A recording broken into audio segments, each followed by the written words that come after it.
Hello, hello, hello. Oh, inuutos-utosan lang ako, yung daw microphone. Amen, amen. If you're happy this morning, say aloud, amen. Amen. What a privilege to be here. Let's all stand, open your Bibles. Thank you, Pastor Ed, for the great privilege. Open your Bibles with me to Ecclesiastes chapter 9. Ecclesiastes chapter 9. Amen. Ecclesiastes chapter 9 and verse 10. What a great theme this year. What a great program. What a great privilege to bring our people lalong mahamon sa gawain ng Diyos. Ecclesiastes chapter 9 verse 10.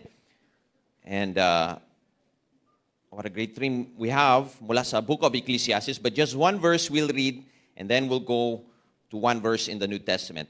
Ecclesiastes chapter 9 verse 10. Kung nakuha niyo na po, would you say aloud, amen? Amen.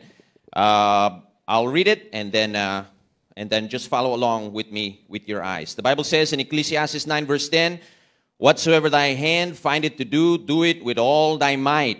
For there is no work, nor device, nor knowledge, nor wisdom in the grave, whither thou goest." Now go to Colossians chapter 3. Please go with me to Colossians chapter 3, verse 23. Colossians chapter 3,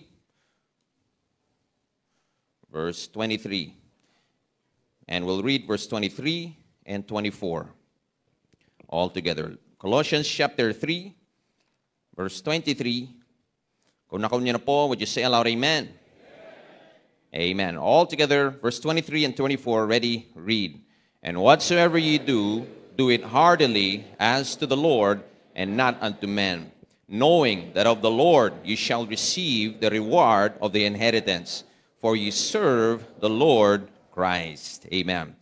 Let us pray. Dear Lord, Heavenly Father, as we come before your presence ngayon pong umaga na ito, we thank you na on this holiday ay maaari po namin ibigay sa inyo that we may learn and grow sa paglilingkod sa inyo. Lord, we thank you for all na membro ng mga Baptist churches who are here on this day. We pray na it will be a great day ng paglago ng inyong mga lingkod. Lord, we thank you for the privilege to serve you. And we ask that you bless all the preachings and the sessions that mangyayari pa ngayon. And we thank you, Lord, for this conference. Thank you for this church and Pastor Ed na nag-host. And we pray na patuloy niyo pong pagpalain ang aming involvement sa inyong gawain. Lord, we ask you all these things. In the mighty name of Jesus we pray. Amen. Amen. You may be seated. Amen. Amen. As you take your seat, if you're taking notes today, our title is this: Reasons to Serve with Fervency. Amen? Reasons to serve with fervency. And I pray, nung hinahanda ko ito'y maging biyaya sa bawat isa. And every time I preach, ay hanggat sa huling sandali, at maging kaninang umaga, I'm preparing and praying because we need the Lord. Amen? We need the Lord. And so the title is this: Reasons to Serve with Fervency. Now, alam po natin na sa Ecclesiastes ang naging buhay ni King Solomon. And at the end of his life, he's reminded na ang pinakamahalaga ay tayo ang naglilingkod sa Diyos. Amen? Fervency ang assignment ko po ngayon. And we will hear today about focus, faithfulness sa gawain. Pero ang assignment ko po ngayon na binigay sa akin is serving God with fervency. Amen? Fervency means serving God with intense passion, wholehearted devotion, and zeal according to biblical knowledge. It is a deep, burning desire to honor God with all your heart, soul, mind, strength, and lips. In biblical service, fervency reflects being on fire for God, fully committed and energized in your faith and service. Amen? Acceptable na paglilingkod sa Diyos must have the quality, the essential quality of fervency. Amen? Sapagkat ang Diyos po natin, He does not accept half-hearted worship. Amen? He does not accept half-hearted devotion. And He will not accept a half-hearted service. Kaya napakalaga, fervency in service. Fervency in our passion, in our purpose, and in our pursuit to bring honor to our God. Amen? Passion. Now, ang opposite niyan is vanity. Amen? vanity. At nakita ni Solomon sa bandang huli ng kanyang buhay that all is vanity apart from serving the Lord with fervency. At sa huli ng buhay ni Solomon, I believe naalala niya yung words sa kanya ng kanyang ama na si King David. And I'll just read it to you in 1 Kings chapter 2. The Bible says, David charged Solomon his son, saying, I go the way of all the earth. Be thou strong, therefore, and show thyself a man, and keep the charge of the Lord thy God, to walk in his ways, to keep his statutes, and his commandments, and his judgments, and his testimonies, as it is written in the law of Moses, that thou mayest prosper in all that thou doest, and whithersoever thou turnest thyself, that the Lord may continue his word, which he spake concerning me, if thy children take heed to their way, to walk before me in truth, with all their heart, and with all their soul. There shall not fail thee. Amen? You see, Solomon was told by his father na si King David na siya ay dapat mag-focus, maglingkod sa Diyos ng merong fervency. Amen? With all of his heart, and with all of his soul, and with all of his mind. At sinabi po sa talatang yon, if we serve God with fervency, it will bring a victory. Amen? But if you serve God na matamlay, at para ka nakasimangot, at para ka walang gana sa gawain ng Diyos, at hindi ka marunong mag-amen, hindi nalulugod ang Diyos sa mga Kristiyano na tahimik, sa mga Kristiyano na walang buhay. The Bible says to serve God with fervency. Amen? To be fervent in spirit, serving the Lord. And so we see the essential quality of fervency. Amen? You see, pag sa ating mga gawain, the choir must be on fire. Amen? The choir must be on fire. The ushers ay dapat may sigla. Amen? The special music ay nagpapainit ng puso. Amen? The soul winning ay laging mainit. Amen? At ang pulpito ay hindi nawawalan ng apoy para sa Diyos. Why? We are called to serve God with fervency. Amen? With fervency. At mahalaga, sapagkat sabi ng Bible, He make it His ministers a flaming fire. Amen? At maganda masabi natin na sa ating puso ang Word of God. Katulad ni Jeremiah, it was in my bones as a fire. Amen? At hindi ako nakapagpigil na gumawa at maglingkod para sa Diyos. Fervency. Now, fervency, hindi po galing sa emotion. Hindi galing sa feelings. Hindi galing sa temporary excitement. Maganda on fire sa conference. Pero mas maganda pag-uwi sa mga local churches, lalo kang on fire. Amen? Hindi galing sa external surroundings. Hindi galing sa circumstances. These will not sustain the fire. Not according to emotions or feelings, but, sabi ng Bible, zeal according dapat to knowledge. Amen? Ayon sa katotohanan ng salita ng Diyos. In spirit and in truth. That's a good question. Why do we serve the Lord? Baka ikaw ay naglilingkod, sumali ka sa choir dahil may maganda sa choir. Sumali ka sa usher dahil may pogi sa usher. Amen? Wow, parang meron na. Amen?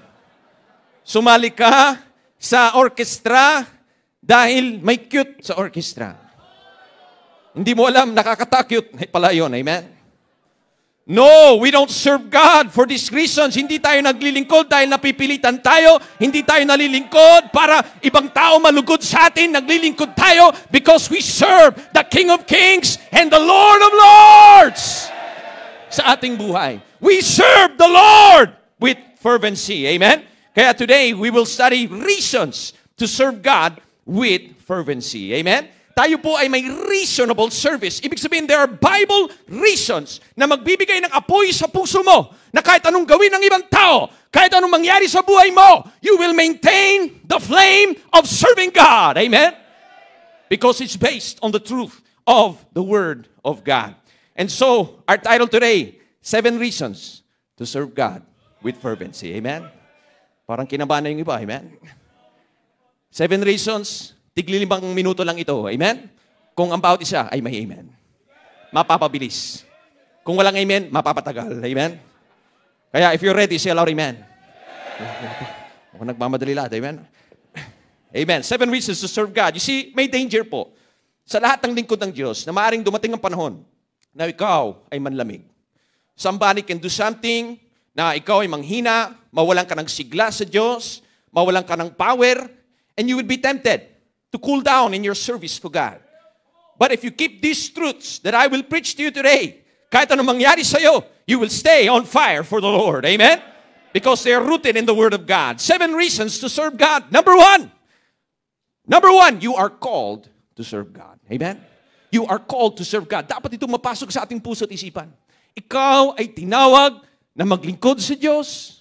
Ang problema ay ang Katolisismo, ang tinuro sa atin na ang paglingkod sa Diyos ay para lang sa pari at para sa ministro lang. Pero sa Baptist, every Christian is called to serve God. Amen? Can you imagine, pare? Ang pare, una, suspect yan. Una, anumang lalaki na nagsusot ng palda, duda ako dyan. Amen?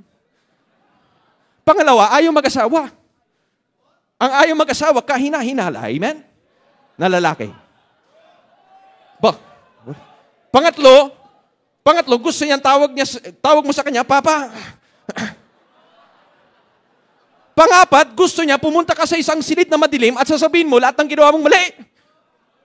Hindi tayo naniniwala sa pare. Amen? Tayo ay naniniwala sa salita ng Diyos. At lahat tayo ay tinawag na maglingkod sa Diyos. Amen? Yan ang kaibahan. We don't believe in the clergy and the laity. We believe that every Bible-believing, baptized, Baptist believer ay tinawag na maging bahagi ng gawain ng Diyos.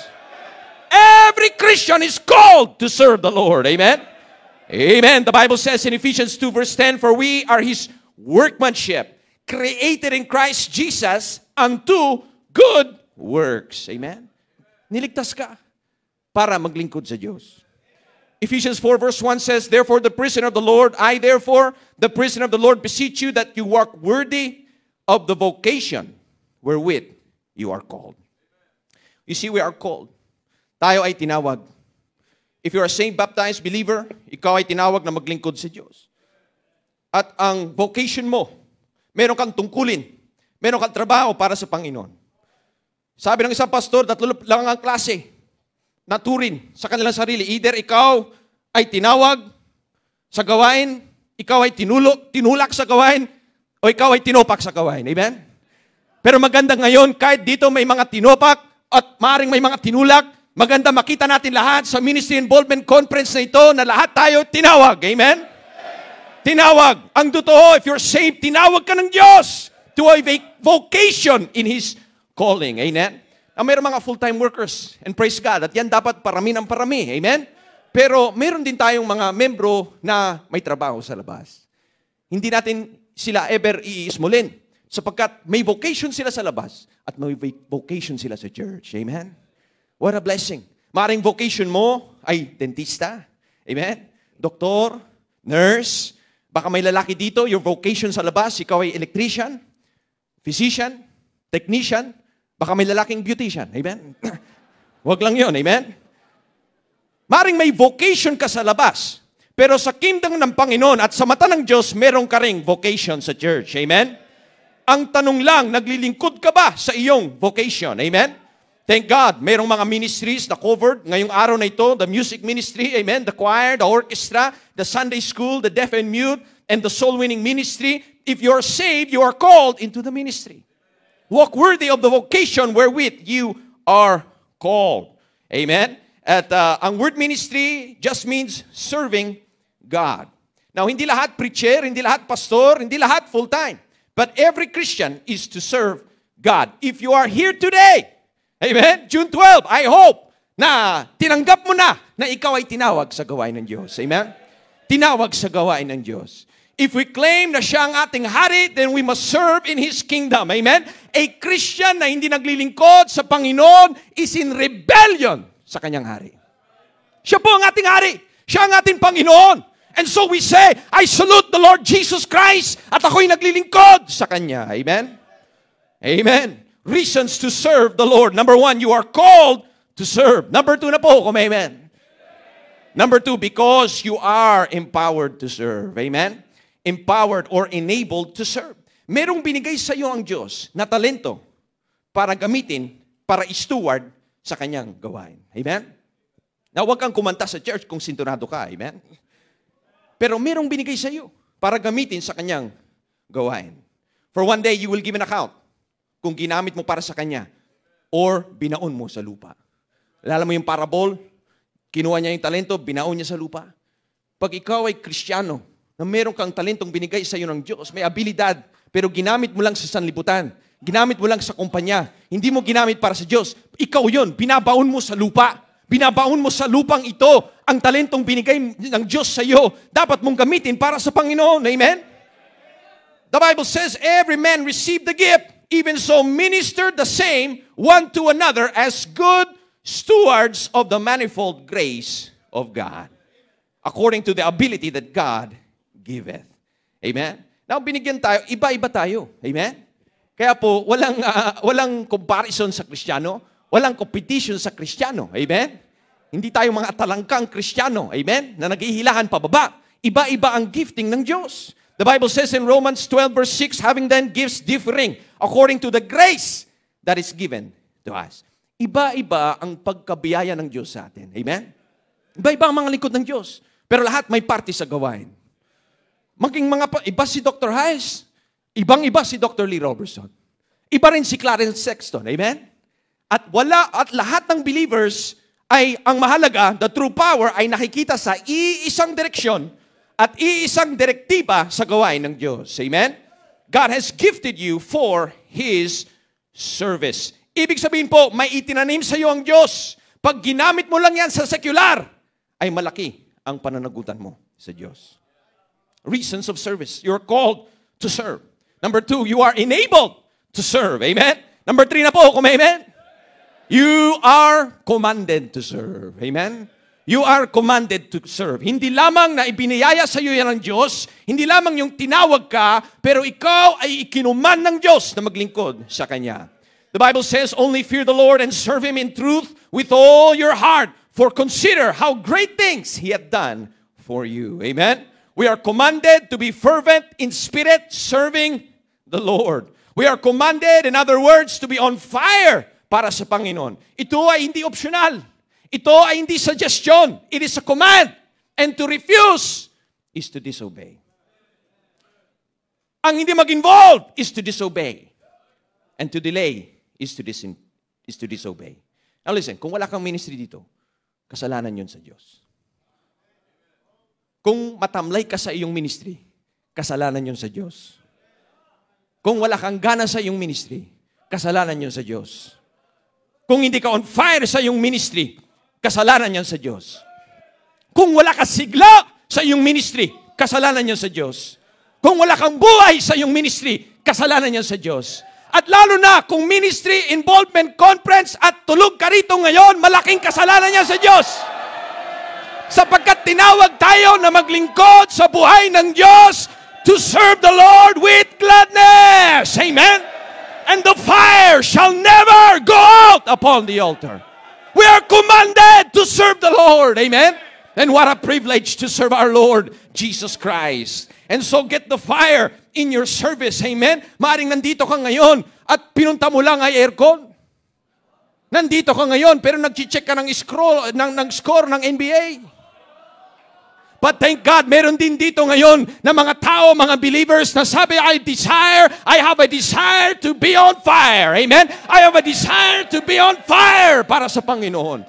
We are commanded to serve the Lord fervently. Amen? Now listen, your fervency in service will show who or what you really serve.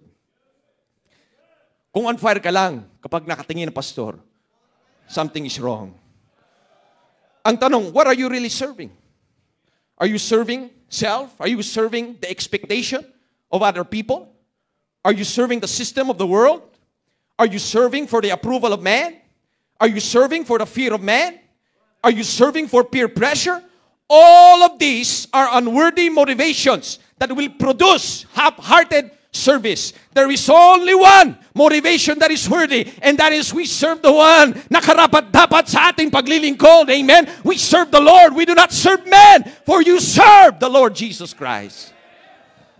And so what are we really serving? Amen? If you serve the Lord, you will catch on fire. And you won't care kung ano man mangyari sa paglilingkod mo. You just desire to be on fire. Amen? You will be consumed with the privilege of serving the Lord. Who are we really serving? Amen? Marami, they are serving the world system. Yan ang problema. Naglilingkod sa sistema ng mundo. Mula isilang hanggang mag-preschool, nasa school system. Usually, nasa labas. And then after that, nasa college system. And then after that, magtatrabaho sa secular system. And then nasa banking system at hatch to dispatch, buong buhay nila ay pinatakbo ng sistema ng mundo. But thank God, we can serve the system of our Lord. Amen? We can serve, we can plug in to a higher kingdom, the church of the Lord Jesus Christ, na siyang lugar where we can serve the Lord. Amen? And what a privilege it is to serve our God. Yung iba, pag tumawag ang school, sagot agad. Pa-overtime. Project. Pag tumawag ang trabaho, sagot agad. Yung iba rito, pag tumawag ang crush, sagot agad. Pero pag tumawag ang Diyos, bakit miss call? Bakit drop call? Pag tumawag ang Diyos para tumugon sa kanyang gawain of the local church, dapat tayo ay sumagot. Amen? Because we are commanded to serve God. Ang panawagan ng Diyos, hindi tinatakbuhan, hindi tinataguan, hindi tinutulugan. Ito ay tinutugon. Tinutugon ang paglingkod sa Diyos. And that's why we are here today. Amen? Aba, sabi ng iba, I'm too busy to serve the Lord. Wala akong time to serve the Lord. I'm too busy maglingkod sa Diyos. Now listen, if you are too busy to serve God sa mga bagay ng buhay mo, ibig sabihin, hindi Diyos ang nagbigay ng mga bagay na yun. Pag masyado kang busy sa trabaho mo para maglingkod sa Diyos in some way, hindi Diyos ang nagbigay sa iyo niyan. Don't let anything or anyone stop you from serving the Lord. Amen? When you stand before the Lord one day, hindi po ubra ang iyong mga excuses. Sabi mo, I had no time for God. Isipin mo, haharap tayo sa Diyos. Ang lalabas doon, inuna mo ang trabaho. Inuna mo ang school. Inuna mo ang sarili. Inuna mo ang beauty rest. Amen? Inuna mo ang girlfriend mo. Inuna mo ang boyfriend mo. Lalaki ka pa naman din. Amen? Inuna mo ang lahat ng bagay. Inuna mo ang sports. Inuna mo ang basketball. Inuna mo ang aksaya sa oras sa kwentuhan, barkada, tambayan. Amen? Inuna mo ang expectation ng ibang tao sa iyo at binaliwala mo ang expectation ng Diyos sa iyo. But when it's all said and done, there is only one opinion that matters, and that is the Lord Jesus Christ, na marinig natin someday, you have been faithful. Amen? Well done, thou good and faithful servant. Nakakalungkot, but many on that day, amen, we will be bitter in tears of regret dahil inuna nila ang maraming bagay kaysa sa Diyos. Pero ang maganda sa holiday na ito, sa ministry involvement conference na ito, you become stirred up and say, I want to serve the Lord dahil siya ay karapat-dapat. Amen. We are commanded to serve. Amen. Amen. Number 5 na po kung may amen. Amen. We are identified to serve. Number 4, we are identified to serve. You see, servant of God ay hindi lang ating ginagawa, pero ito ang ating pagkakilala sa ating sarili. The Apostle Paul said in Romans 1 verse 1, listen, Paul, a servant of Jesus Christ. A servant of Jesus Christ. Yan po ang ating identity. Amen? Now, si Paul, pwede siyang tawaging Apostle Paul. Meron siyang equivalent ng edukasyon natin ngayon na triple PhD. Amen? Pwede siyang tawaging Bishop Paul. Pero ayaw niya. Amen? Pwedeng Reverend Paul. Pero sabi niya, Paul, a servant of Jesus Christ. Our identity is now a servant. And it is the highest honor to be a servant of the Lord. Amen? Baka may trabaho ka sa labas, maganda yan. Kung ikaw, title mo, attorney. Amen? Professor, chairman, chief executive, president, vice president of ReverberateTheTruth.com. Amen? What a title. Amen? Pero pinakamagandang title, a servant of the Lord. A servant of the Lord. What a privilege to be called a servant of the Most High God. Amen? Halala niyo po yung 3 Hebrew boys, Shadrach, Meshach, and Abednego. Amen? You remember them, ay hinagis sila dun sa apoy. Amen? Alam niyo ba, matataas ang posisyon nila. Mga gobernador sila sa kanilang lugar. Amen? They had a high position. Pero nung nakita ni Nebuchadnezzar na hindi sila nasunog, sabi niya, are you not burned? Anong tawag sa kanila? You servants of the Most High God. Amen? Servants of the Most High God. Ang pinakamataas na posisyon is a servant of the Most High God. Amen? Can you imagine, dati tayo nagsasamba, naglilingkod sa mga Diyos-Diyosan, patay sa kasalanan, but now we have been saved by the Lord, and it is our privilege to serve the Most High God. What a privilege to be a servant of the Lord. Amen? You see, servant, hindi lang ating ginagawa, it is our identity. Amen? Tayo ay mga lingkod ng Diyos. Amen? If you're glad to be called a servant of the Lord, would you say aloud, Amen? Tayo ay lingkod ng Diyos. Amen? What a privilege to serve the Lord. Reasons to serve God. We are called. We are enabled. We are commanded. We are identified to serve the Lord. Number 5 na po, kung may amen. Number 5, you are needed to serve. You are needed to serve. The local church needs your service. Ayon sa Bible, the church is the body of Christ. Colossians 1 verse 18 says, for He is the head of the body, the church. Now, we don't believe in universal church. Amen? Walang universal body.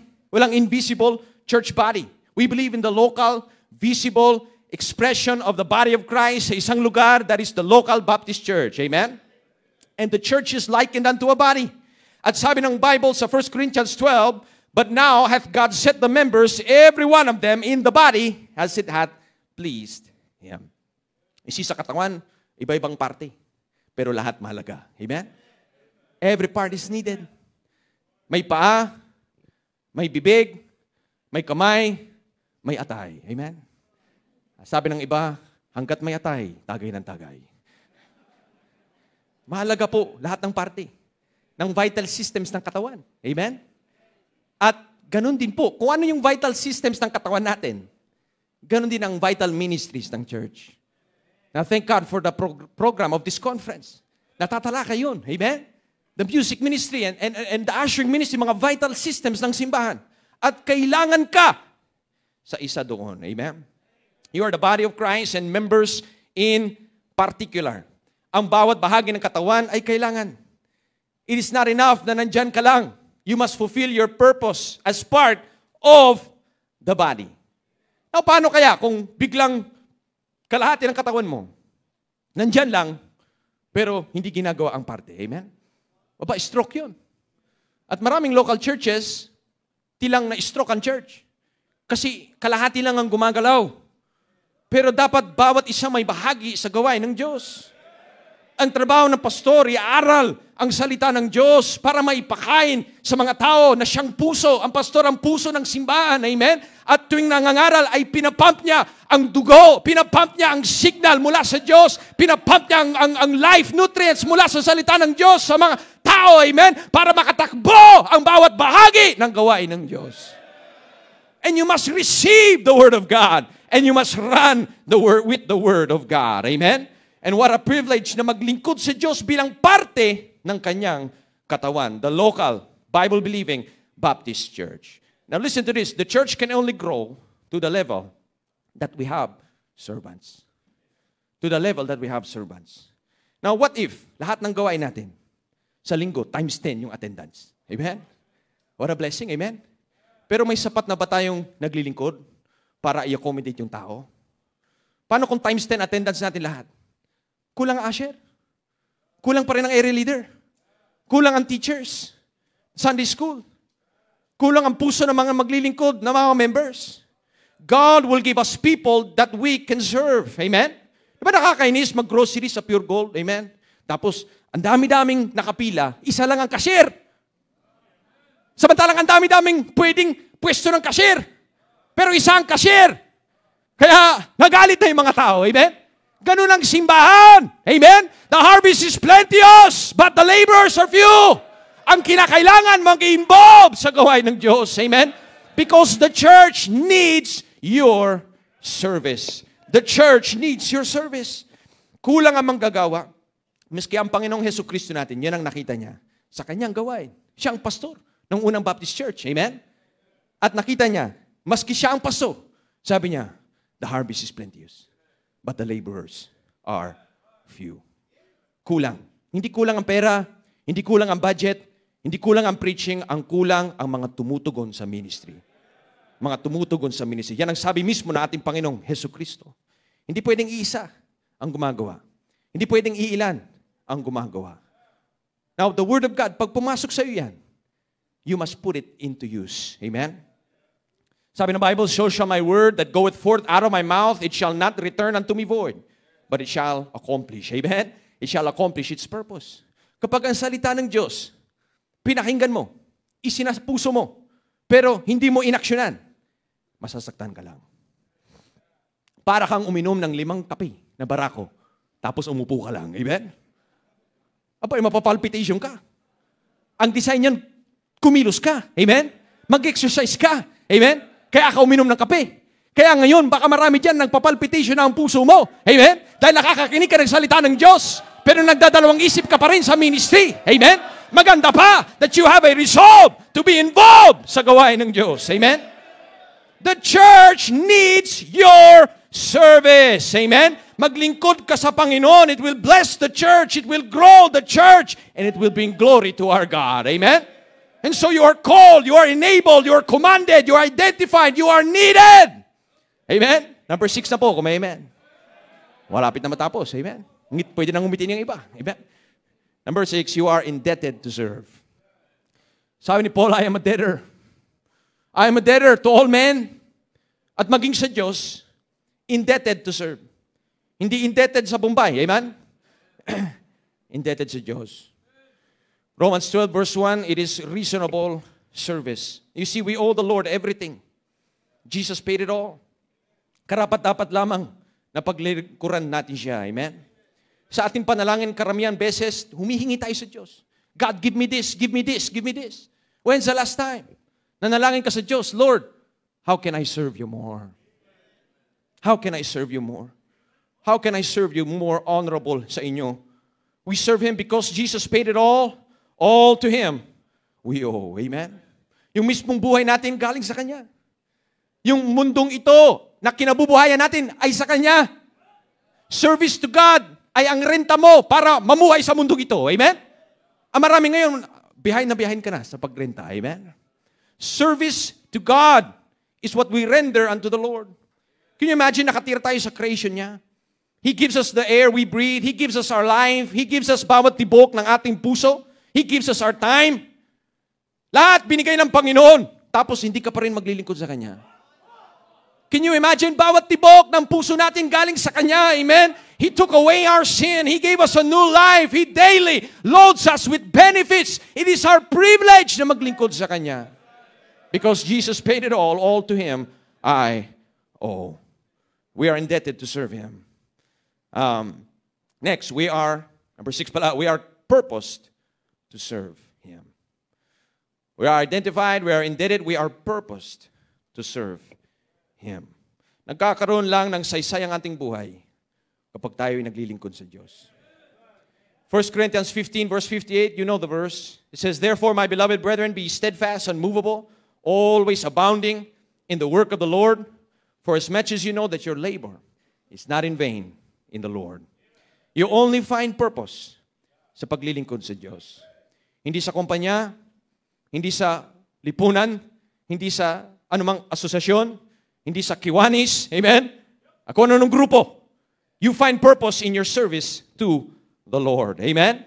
In your service to the Lord. Maraming tao na nag-chase sila ng academics, nag-chase ng career, nag-chase ng mga titulo. Akala nila it will bring satisfaction. Only to find ay hindi pala ito nagbibigay ng satisfaction. Kaya ngayon pa lang ay sinasabi na namin sa inyo, the best life is to serve the Lord. Amen? The best life is to serve the Lord. Bago nyo sayangin ang inyong buhay, serve the Lord. I remember doon sa Oklahoma City, sa Southwest Baptist Church, one day after Dr. Davison preached, sa invitation may nag-forward. 90 years old na lalaki. Amen? Nag-forward siya sa altar, tinanggap niya ang Panginoon, and then and then after, umiyak siya.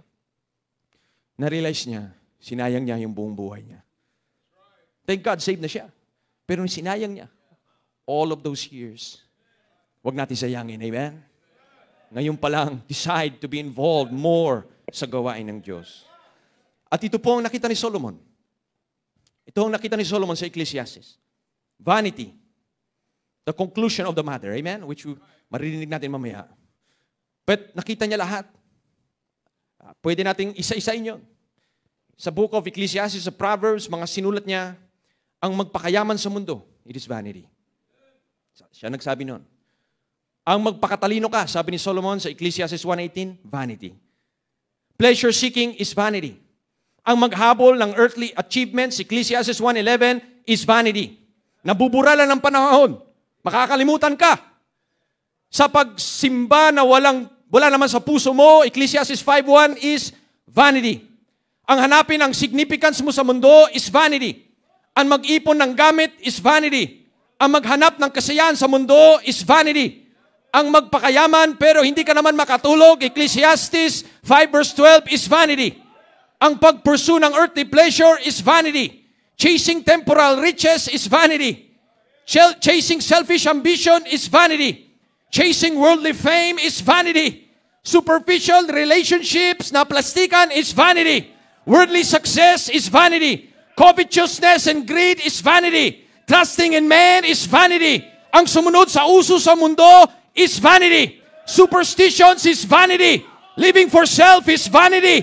Not living for God is vanity. Vanity, vanity. Sabi ni Solomon, all is vanity. There's only one life na mayroong kabuluhan, and that is to serve the Lord. For if you serve God, it is not in vain. Amen? It gives you purpose para sa iyong buhay. Amen? And what a joyful life to serve the Lord. For as much as you know that your labor is not in vain in the Lord. Only one life, soon will pass. Only what's done for Christ will last. Well, we go to the last. Amen? At natutunan ko kay Pastor Kalikdan, dalas-dalasan ng mga ladies maghanap ng sapatos. Amen? Number 7, we serve. Greatest of all, we serve because He is worthy to serve. He is worthy to serve. Siya ay karapat-dapat ating paglingkuran. When we get to the book of Revelation, paulit-ulit, nababasa natin doon, Thou art worthy, O Lord. He is worthy of all of our service. Amen? He is worthy, siya ay karapat-dapat because His blood was shed for us. He is worthy because of His sacrifice for sin. He is worthy because of His victory over the grave. He is worthy because His grace never runs dry. He is worthy because His mercy endures forever. Nandyan pa ba kayo? Amen? He is worthy because He has power to break every chain. He is worthy because of His holiness. He is worthy because of His boundless love. He is worthy because of His word. He is worthy because of His healing power for the broken. He is worthy because He has authority over heaven and earth. Amen. At pwede tayo hanggang hapon dito, but suffice it to say, He is worthy of all of our service. He is worthy, He is worthy, He is worthy. Amen. And therefore, we have this ministry, sabi ni Paul, we faint not. Amen? Ano man ang mangyari, offenses may come, friends may forsake you, misunderstandings may arise, people may disappoint you, may mga magkikwit sa gawain, tears may fall, heartaches may come, the load may be heavy, strength may fail, the world may mock, answers may delay, but still we say, none of these things move me, that I might finish my course and the ministry that He has given to me. Reasons to be on fire sa gawain ng Diyos. Amen? Oh, thank God. We can serve the Lord with fervency. Solomon said, life under the sun is vanity. But life under the Son of God is victory. Is victory. Let's pray. Dear Lord, Heavenly Father, we thank You for Your word. Truly, Lord, hindi po kami karapat-dapat maglingkod sa Inyo. Truly, Lord, at the end of the day, we simply say, katulad ni Apostle Paul, we aren't just servants. Pakita niyo po sa amin that life under the sun, sa mundong ito, it's all vanity. But life under the service of the Son of God is all victory. We pray na we continue to serve You with fervency. Ano man ang hadlang sa inyong mga anak, kanilang puso at isipan, we pray You remove it all today. And so, we can receive with gladness ang mga susunod na mensahe from your servants that we will hear. We pray ang mensahe ito ay naging introduction lamang, and so that we can live here today sa lahat ng session, lahat ng preaching sa aming maririnig, and go on in the service.